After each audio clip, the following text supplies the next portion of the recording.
Seperti rusa yang merindukan sungai yang berair, demikianlah jiwaku merindukan Engkau, ya Allah. Bersama Hobasma Channel HKBP Suprapto, teduh di dalam Tuhan, dengarlah firman Tuhan. Selamat pagi dan salam sejahtera bagimu sahabatku. Kiranya kasih karunia yang dari Allah Bapa, Anaknya Tuhan kita Yesus Kristus dan Roh Kudus memberkatimu saudaraku. Amin. Apa kabar saudara-saudaraku? Kembali kita bertemu di renungan pagi hari ini dari kitab 1 Samuel pasal 2 ayat 30 dikatakan begini saudara-saudara. Sebab itu demikianlah firman Tuhan Allah Israel. Sesungguhnya aku telah berjanji, keluargamu dan kaummu akan hidup di hadapanku selamanya. Tetapi sekarang demikianlah firman Tuhan, jauhlah hal itu daripadaku. Sebab siapa yang menghormati aku akan kuhormati, tetapi siapa yang menghina aku akan dipandang rendah. Demikian saudara-saudaraku, Charles William, seorang psikologi anak atau katakanlah dia sebagai seorang pakar di bidang anak, mengatakan begini saudara-saudaraku, bahwa anak yang berusia 2 tahun adalah majikan Anda. Pada usia 10 tahun anak Anda adalah budak Anda. Pada umur 15 tahun anak Anda adalah kembaran Anda. Dan setelah itu akan menjadi kawan Anda atau musuh Anda. Tergantung bagaimana Anda membesarkannya. Saudara-saudara, pernyataan ini memperlihatkan bahwa bila orang tua salah dalam mendidik anak, maka anak itu bisa saja mendatangkan kesusahan bagi kita, mendatangkan malapetaka bagi seluruh keluarga. Kasus salah didik juga saudara-saudaraku terlihat dalam kehidupan Imam Eli. Ketidaktegasannya dalam mendidik, mendisiplinkan anak-anaknya berujung pada penghakiman Tuhan bagi seluruh keluarga dan keturunannya. Imam Eli sendiri mendapat hukuman berat karena tidak mendidik anak-anaknya dengan tegas, saudara-saudaraku. Eli membiarkan anak-anaknya memandang rendah korban sembelihan umat Israel kepada Tuhan. Memandang rendah dengan bentuk apa? Korban-korban sembelihan umat Allah yang dibawa ke bait suci, mereka makan sendiri. Mereka mana yang paling enak, itu yang dia makan. Sehingga cara seperti itu tidak menghormati Allah.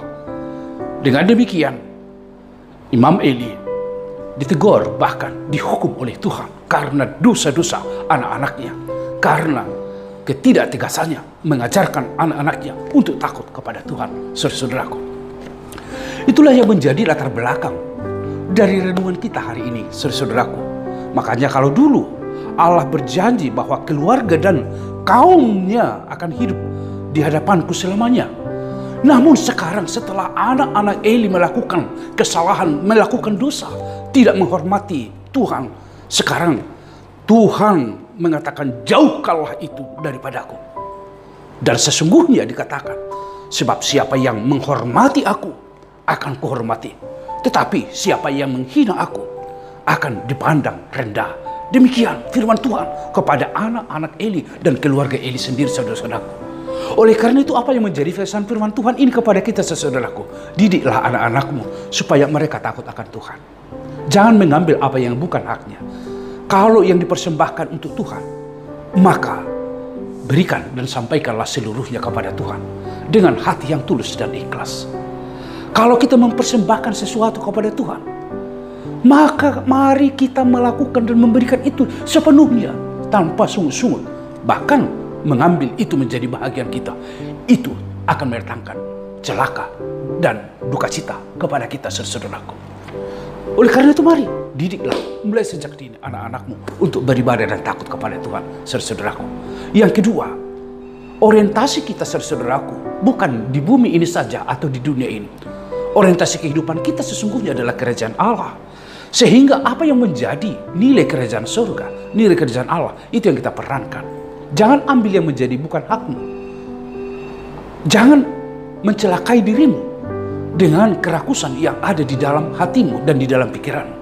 Tetapi biarlah saudaraku menguasai segala sesuatunya, supaya segala sesuatunya dapat kita arahkan untuk dan menjadi kemuliaan Tuhan, saudaraku.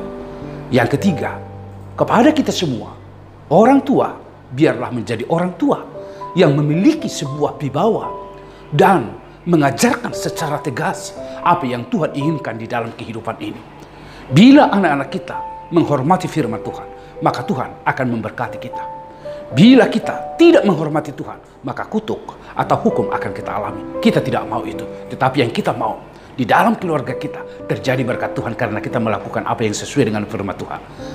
Saudaraku, bekerjalah, lakukan aktivitasmu di dalam takut akan Tuhan. Tuhan memberkati kita. Terpujilah namamu ya Tuhan Allah, yang telah memberikan firman kehidupan kepada kami. Kiranya kami semuanya dapat mendidik anak-anak kami untuk hormat kepada Tuhan, takut akan Tuhan. Apa yang menjadi milik Tuhan tidak pernah kami ambil menjadi milik kami, karena itu tidak menghormati Tuhan. Dan biarlah kami semuanya mempersembahkan yang terbaik kepada Tuhan di dalam kehidupan ini. Berkatilah seluruh keluarga, berkatilah jiwa-jiwa yang selalu hidup di dalam firman Tuhan, supaya mereka selalu takut akan Tuhan. Terima kasih dalam Yesus Kristus. Anugerah dari Tuhan kita Yesus Kristus, kasih setia dari Allah Bapa, serta persekutuan Roh Kudus memberkati saudaraku sekalian. Amin. Mari saudaraku, kita didik anak-anak kita supaya takut akan Tuhan. Tuhan memberkatimu.